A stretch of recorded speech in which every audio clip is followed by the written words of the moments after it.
Hey, what's going on, everybody? BDF 44 coming at you in another video. Alright, I just figured I'd just make a video. Just waking up this morning. I hope everybody's feeling alright, man. It's one of them situations where it's like you hear about somebody who passed away, who, they say is a rapper and all that, but I never heard of him, that kind of thing. Rest in peace to Half Ounce. Lost his life in Koreatown yesterday while he was on the phone with his loved one. Just awful, man, walking down the street.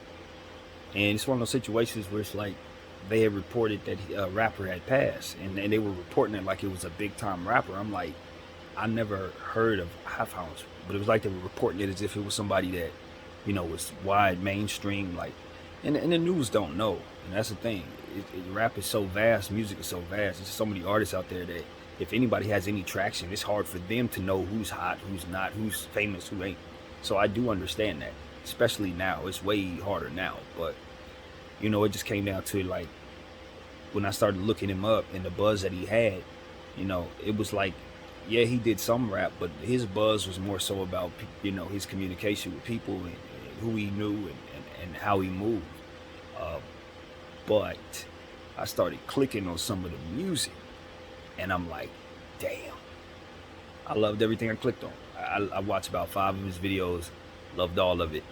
It was all West Coast music, high quality West Coast music. And it's like, it spans over like 5 years ago he did some music, and then like he just got back into it over the last year. And everything he made, everything I clicked on, I enjoyed all of it. And it's like, I don't like when that happens. You know what I mean? I hate when that happens. It's like the first time that it's happened. It was a comedian who had some issues in Texas.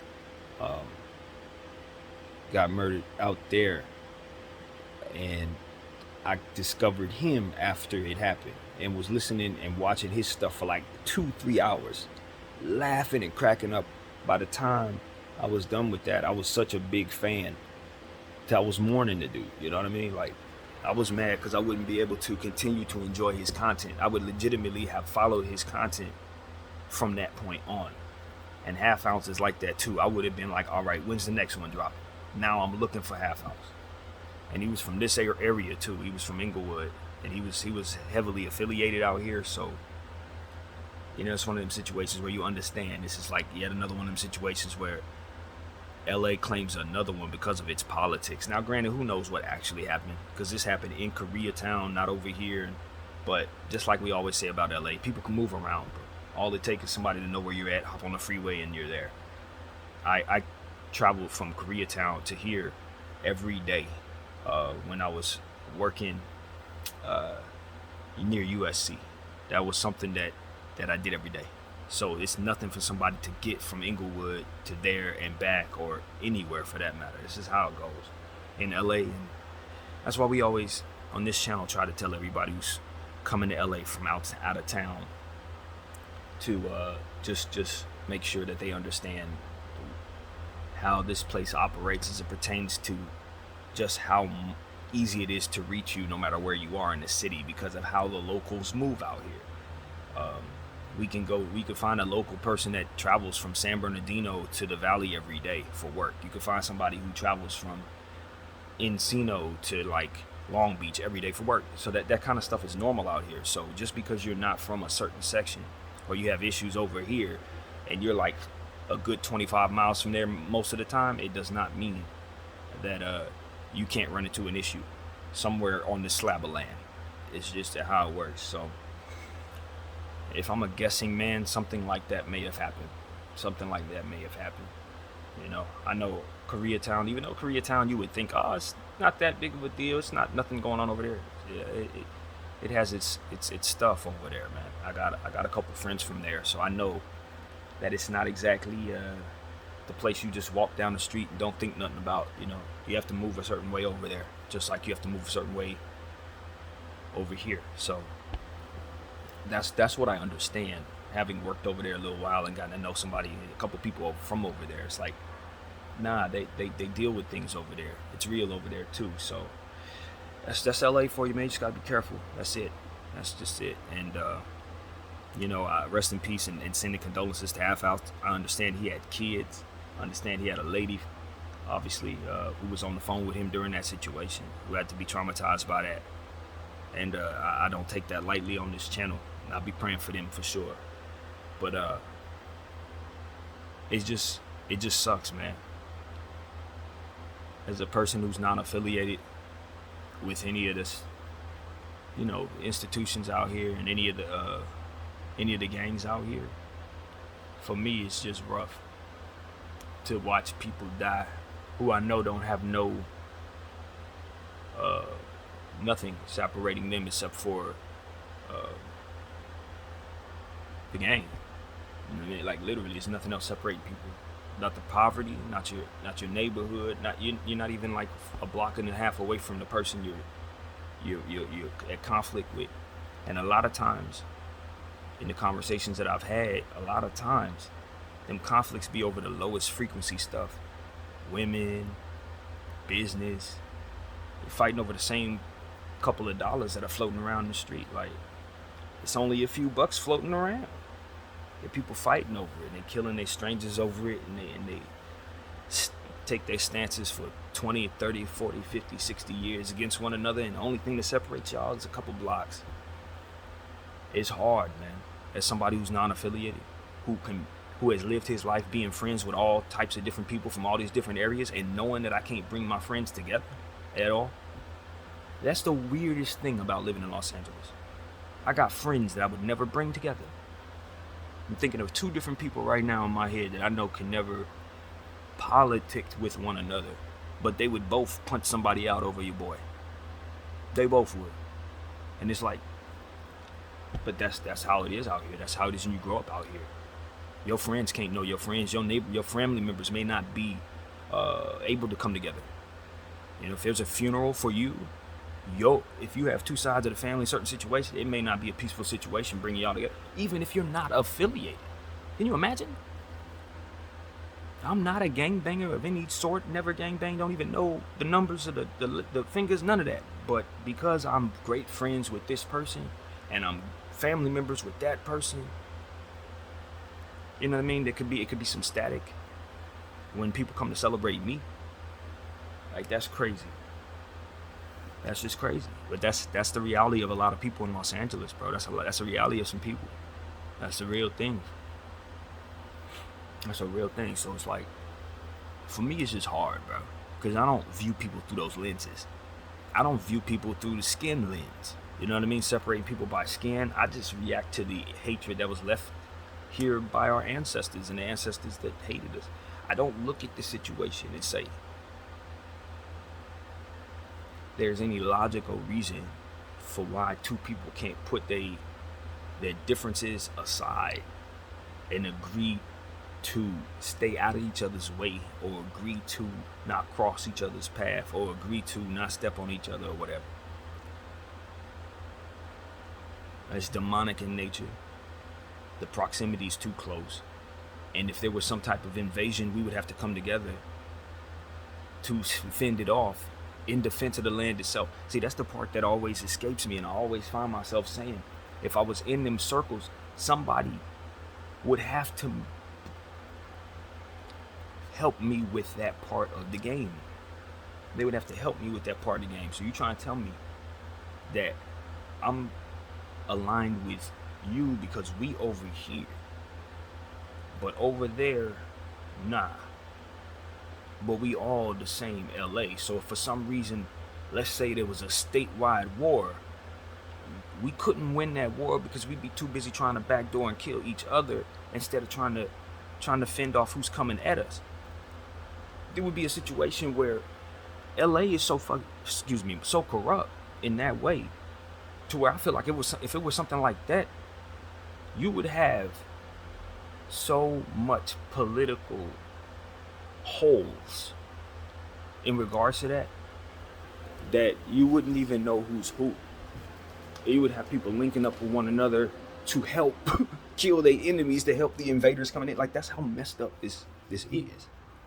People hate each other more than they hate anything that's away from them. So it's like, in my mind, I'm looking at it like, okay, if the state of Georgia tried to invade the state of California, it would be like a toll for them to pay. It would be like, all right, come through here. Sort of like the slave trade. It would be like, all right, well, yeah, we are cool, but them we hate. So y'all give us a couple dollars and we gonna funnel you toward them. Like that, it would be so much of that going on in this city because of the irrational nature of conflict here and the enemies that don't make no sense. You know what I'm saying? People who are in conflict for reasons that don't make sense at all in terms of proximity, in terms of a situation such as that. You know what I mean? You would have so much backdooring and stuff because it's like this hood don't like that hood, but they over there, they right over here. But over here, they would be cool. But them, they diplomatic and they politic over here, but not over there. So it's like once them invaders came in, they'd be looking to attack somebody and they probably run into a bunch of people who would be looking to give them opportunities.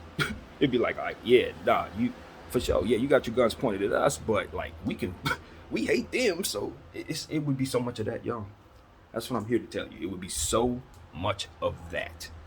They wouldn't run into a fight. They would be running into people with their hands out talking about, hey, so look, if you want to do this, you got to come through here. And if you want to do that, it would be so damn confusing trying to go to war with the state. So damn confusing. People we turn on each other just based on that. You would think the pride of the city would take over. I'd like to think I'm wrong in regards to that. That hoods would be able to put their politics aside to protect the overall land, but that's not the vibe of this place, man. That's not the vibe of this place. People love what they love, their own flag, and they will take that flag and go all the way to the ends of the earth. Still rep that flag. You understand what I'm saying? So it don't matter where they are. That's what I was saying about the specifics of what happened to this individual. It didn't matter where he was in the city. You know what I mean? They will take their flag all the way to Utah and still be locked in with what goes on right here. So that's why I try to tell people. I very much try to warn people when they come out here to understand how this place operates, and it's unlike anywhere else. Man, I listen to people from other places and they think that everywhere they go is the same in regards to, it's just a hood is a hood is a hood. Yes, but when you go to certain lands and certain places, just like I was hearing about Afghanistan, because of the way the land works, because of how the politics work, because the structure doesn't exist, you just got a bunch of people in different caves coming out of their caves looking to do their deals and looking to kill their enemies, and after that they going back to their respective corners. That's kind of how it is out here. So if you come out here thinking you cool, you're gonna find out that somebody coming out of that left corner, it ain't the same person that's coming out of that right corner, but they coming out at the same time, so you better be ready for both of them. It's that. It is literally that. You don't know where it's coming from, and you don't know who's getting along with who. So you be out here confused all day long, every day. And that whole tap in, listen, let me tell you guys the truth. When it comes to tapping in, there's something you have to understand about tapping in. This ain't an independent thought. This was brought to me, and I'm like, yep, makes a lot of sense. The thing about tapping in when you come out here is you gotta understand who you're tapping in with. Because you may be tapping in with the very people that we look to line you up. You think you coming in and saying, oh, hey, I know of this person in their hood, they can give me protection. Wrong. They see an opportunity to extort you. They see an opportunity to come up. They see an opportunity to leverage you against somebody else. So you gotta be careful who you tap in with. You better make sure who you tap in with is somebody that you already know you can trust. You mess around tapping with the wrong person, you will be signing yourself up for that issue that you're trying to avoid. Seriously. And it don't have to be them that does that to you. It can be their enemies. You're hiring security and stuff like that, thinking it's all good. They got enemies. They got their own thing. They're trying to get a buck with you, but the clock is still moving. If they run into whoever while they're protecting you, guess what you got to deal with? So it's just a lot, man. I don't know. I just feel like we're getting to a point where as soon as people start actually realizing what I just described, you're going to see a mass exodus from LA. You're going to see people get the hell out of here. That's what's going to happen. That's why I'm encouraging everybody kind of, try to see the fruit in, giving some consideration to what happens if we keep on like this in this city. Keep chasing all the rich people away, keep being too sway with the politics, sway, I guess you could say, with people swaying left and right with the different things that they could do politically. when it's too much of that going on, nobody's standing on nothing too strong, you could tip over and fall over. I'm just looking at my city and saying we are on the verge of tipping over and falling over because ain't nobody really standing on nothing concrete, it seems to me. They're standing on different flags, but they don't own the areas they're in. They can't keep themselves out of the prison industrial system. It's the politics get confused in different areas when things happen a certain way. It's like, I don't know, man. I don't know. Maybe it's just too many people. If you really want to know what I think of LA, it's just too many people out here, man. The population has probably tripled over the last several years. Like, that's the reality of it. Some of the stuff that y'all was doing in the 80s and 90s and stuff like that, y'all had enough people to make it make sense. Now it's just too many. That's what I think is really happening. And everybody want to play the politic game. Everybody want to be indoctrinated in something because it's being promoted all through rap and all through, popular culture that you got to be a gangbanger in order to be a tough person of color. Like, they want you to think that. They want you to believe that, so that you will sign up for these gangs, get caught up in these RICO cases, and end up in prison the way they were trying to round up everybody. I told you guys what I think's coming. I don't think anybody agrees with me, but I do think that they're going to try to round up every gang member in the world in LA at some point. It's just a matter of when. They've been wanting to do that since the 80s. And I think a lot of us are running around, and I say us without myself involved, but I think a lot of people out here in LA are running around like they are not planning on using what they're doing in New York and Georgia here. Like, don't you get it? They're working their way west, y'all. They're trying something in those places where it's a smaller thing to try.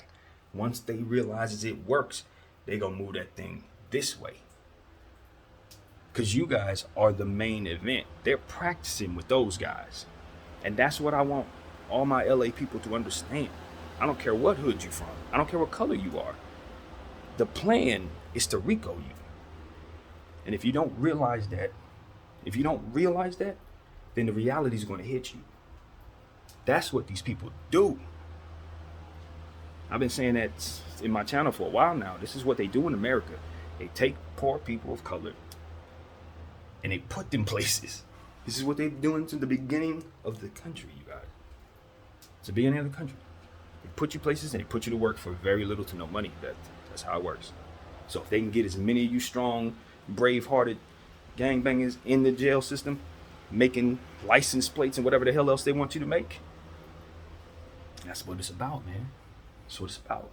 They want y'all as slaves. They don't want you free. They don't want you free to be productive. They don't want you to be free to be non-productive. They just want you to get in their belly. Quite literally.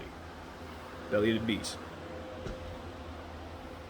So if it ain't this generation they're going to do it to, they're going to find the next generation of gangbangers and they're going to toss them all in the same prison together. It's going to be like a concentration camp if I see it in my head the way I think it's about to be. It's like the 1920s with the lovely Japanese people. They did that too. I ain't forgot about that. I learned about that. And that's why I refer to things like that, because I know they've done it before. They'll do it again. And they'll do it to you. I'm telling you, man. And I'm not saying, oh, y'all got to stop gangbanging. Y'all got to turn square. Y'all got to be for civilians like me. All I'm saying is, I'm not going to be a part of that when they do it. Because I'm the way I am. I'm not going to be caught up in that shit. I'm not. They got to find another way to get me. It ain't going to be that. It ain't going to be that. And I look around, I say, man, people following each other, scared of each other because they need numbers to go up against one another. But the numbers don't do nothing but break one another. You are not your enemy. You take those same numbers and put them together and make even more numbers. You take them numbers and then put them together. You take all the gangs and make them all disciplined in one single order. We're not a minority anymore. It's literally that simple. We're not a minority. We're the grand majority. You put black, brown, all gangs together, and we're no longer a minority. That's how many of us it is in this world, in this land, in America. So of course they're going to continue to promote separation. Of course they're going to continue to promote deterioration of your culture and the deterioration of yourself. They're gonna want you to put all the worst stuff in your body. They're gonna want you to have the most deadly weapons, the most deadly drugs. They're gonna want you to have the worst addictions. They're gonna want you to have all that stuff to keep you away from the best possible logical way to live. And they keep you high, keep you angry, keep you poor, keep you in conflict with your brother, and keep you in that prison system, or keep you in the ground. I don't know. Is it worth it? Is the hate worth it? When you look at somebody that looks just like you, or maybe somebody who look a little like different than you, but same amount of money, you look at him and say he's your enemy. That man ain't got no control over what happens to you. If they want to put money in your neighborhood and clear you out, they'll turn everything on your block into a shopping center. You won't even be there no more. They'll put cops on every corner, make sure you ain't got nowhere to stand. They'll take everything that you're used to and remove it. Take all the programs out of your city so that you can't. They do all kind of stuff if they want you to move. They can move you at any point, is what I'm saying to you. All of y'all in your neighborhoods and these places that you're comfortable in, you're willing to kill over. If they want y'all out of there, they can bring in bigger guns with more numbers and they will move you out. Y'all might be able to get a couple shots off here and there. You might be able to take a couple of them, but they're going to move you out. And then they're going to have the law to back up all of that. So if you happen to kill a couple of them, you ain't going to never get out.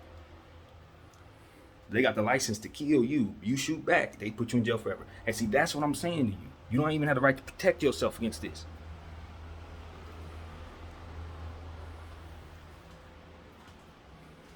We gotta get smarter, man. We gotta get smarter. Every last one of us gotta get smarter. If we still on the same low frequency stuff going forward that we've been on for the last 100 years, I promise you, the reality that I'm talking about is gonna happen. Your enemies are that ambitious. They definitely want to round up millions of people at once. They most definitely want to do that. And they want to be able to do that with the justification of you being evil or wrong or whatever, illegal in nature to do so. You give your enemies ammo. What we say all the time, you give them ammo, they're going to shoot it at you. If you don't give them ammo, they're going to have to find it some other way. Trying to save some lives, man. Trying to save some lives. I ain't never told nobody to put down your flags. I ain't saying that. I'm just saying you got to do it a different way, and you got to understand what it is that you do when you keep it held. You put yourself in a position to not only face the wars that you in, but you got a bigger enemy coming that's dreaming about putting your ass away forever. Not in the way that they've been doing it, letting you in and out, all 3 strikes, none of that. Now, I'm talking about 20 years, because you know that guy. Stuff they did to Casanova, that stuff they doing in New York. You know them, forever. It's 1 strike, 2 strikes, 3 strikes, no strikes. I'm telling you, that's what they dreaming about. Ain't gonna be none of these G's outside at all.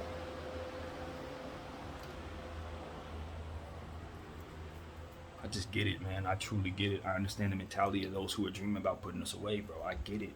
That's why I will not go outside and act foolish in that way. I will not give my life away to these people. I'm not gonna do it. They can't have me. I was blessed enough to not be in an environment where people were pressuring me to be a part of those circumstances. But even if they were, I'd like to think I was smart enough to stay the hell away from them, because I understand this. Matter of fact, I would be telling all them this. All of them. They'd be laughing, probably want to beat me up, all kind of stuff, but they would run into the realities that I'm telling them is coming. Because I know how the people who are after them think. I know exactly how they think. And I ain't talking about their ops. Those are not their real enemies. I've been saying that, and I'm going to keep saying that. It's because I know people who are considered enemies that I know they're not enemies. They don't know they're not enemies, and because of their situation, they are in fact enemies, but there's nothing separating them but what it is that they represent. And what it is that what they represent separates them from people that they would otherwise get along with. And they are none the wiser. But those who continue to promote the separatism, those who continue to pour the money into the promotion of gang culture, they know that. They know it very well. I think I want to end the video right there, man. My name is BDF 44. I thank you all for watching. I'm out.